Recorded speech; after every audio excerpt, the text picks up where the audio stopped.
मेरठ के कपसाड़ हत्याकांड और अपहरण के मामले में कोर्ट में सुनवाई क्या हुई, पूरे मामले का रुख ही पलट गया।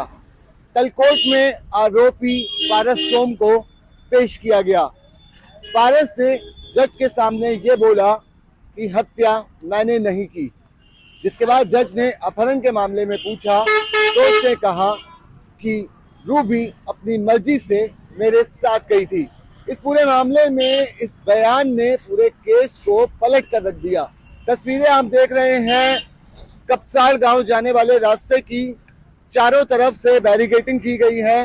किसी भी बाहरी वाहन को, बाहरी व्यक्ति को, राजनीतिक पार्टी से संबंधित व्यक्ति को यहाँ पर एंट्री नहीं है। गांव जाने वाले तमाम रास्तों को पुलिस ने सील कर दिया है। आरएएफ पुलिस के जवान जगह जगह मौजूद हैं। सभी गाड़ियों की रोक रोक कर चेकिंग की जा रही है। जिस तरह से मामले की कल कोर्ट में सुनवाई हुई, उसने पूरे मामले के रुख को पलट कर रख दिया।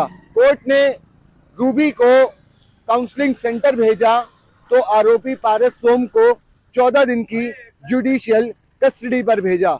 इस पूरे मामले को लेकर गांव में तरह तरह की चर्चाओं का बाजार गर्म है और लोगों में पूरे मामले को लेकर तरह तरह की चर्चाएं हो रही हैं। उनमें से एक चर्चा ये भी है कि रूबी और पारस पहले से परिचित थे, दोनों का प्रेम प्रसंग था।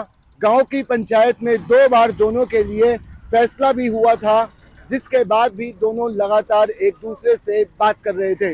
और पूरे मामले में जो सबसे बड़ी बात निकलकर सामने आई है, रूबी का कुछ ही दिन पहले उसके घर वालों ने रिश्ता तय किया था।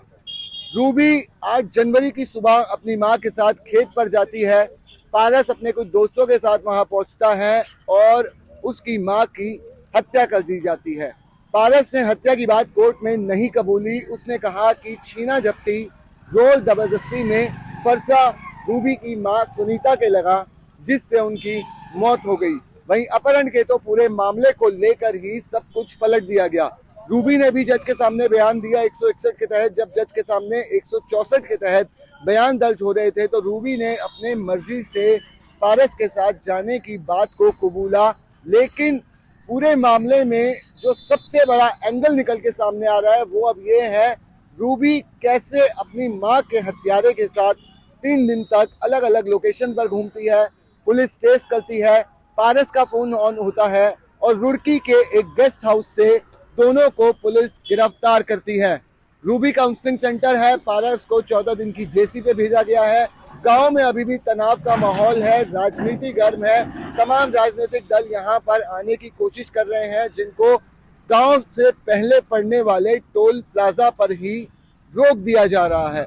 अब जो सबसे बड़ा सवाल निकलकर सामने आ रहा है वो ये है, कैसे रूबी और गांव वाले और उसके परिजन अपहरण की कहानी बनाते हैं, जिसके बाद रूबी कोर्ट में आके बोलती है वो अपनी मर्जी से गई। पारस कहता है उसने जानबूझकर हत्या नहीं की, लेकिन जज द्वारा उसको 14 दिन की जुडिशियल कस्टडी पर भेजा जाता है। कोर्ट में सुनवाई के दौरान पारस के जज के सामने यही शब्द थे, जनाब मुझे जेल भेज दीजिए। रूबी को फिलहाल कोर्ट ने काउंसलिंग सेंटर भेजा है और पूरे मामले को लेकर पुलिस गहनता से जांच कर रही है और गांव जाने वाले तमाम रास्तों को सील कर दिया गया है। अपने सहयोगी नितिन पराशर के साथ रोहित गोयल, डायनामाइट न्यूज, मेरठ।